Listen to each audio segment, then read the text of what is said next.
আমার প্রাণপ্রিয় ভণ্ড বিশ্বাস বলেছিল, আর কখনো আব্রাহামের জন্মদিন পালন করব না। অথচ বছর না ঘুরতে আর নিজের কথার উপর নিজেই হিসু করে দিয়েছে।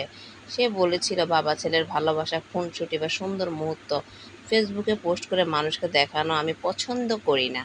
অথচ বছর না ঘুরতে সে তারিখ বলা কথার উপর হাগু করে দিয়েছে। এত তাড়াতাড়ি সব ভুলে গেলে চলবে? ভণ্ড বিশ্বাস। মাসির বয়স হয়েছে, তাই সকালে কি বলে সেটা বিকেলে কি বলে ভুলেই যায়। কিন্তু আমরা তো মাসির দৈববাণী ভুলতে পারি না, আমরা সব মনে রাখি। আসলে গত বছর বাবুল বাবার কাছে পাত্তা না পেয়ে মাসি সে লজ্জা ঢাকতে হালকা একটু মিথ্যার আশ্রয় নিয়েছিল, এই আর কি।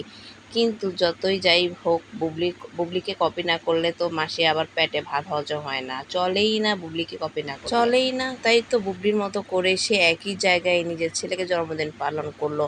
হয়তো বাসায় ঢুকতেও দেয় নাই, হয়তো তার পিএস জাহিদকে দিয়ে হয়তো ছবি তুলেছে লুকায় লুকায়, জাহিদকে দিয়ে জয়কে, শাকিব খানের অফিসে পাঠিয়েছে, পিএসকে দিয়ে ছবি তুলিয়েছে, বুঝাই যাচ্ছে। বুবলির প্রতিটা জিনিস নিয়ে হিংসা জেলাস করে, আবার ওই জিনিসগুলাই আমাদের ভণ্ড বিশ্বাসের করতে হয়। মাসির লীলা খেলা দেখে মনে পড়ে গেল, উনি একদিন বলেছিল না, উনি গেলে আমিও যাবো। সেম উনি করেই দেখাচ্ছে। উনি গিয়েছে তাই বুবলি গিয়েছে, তাই উনিও যাচ্ছে।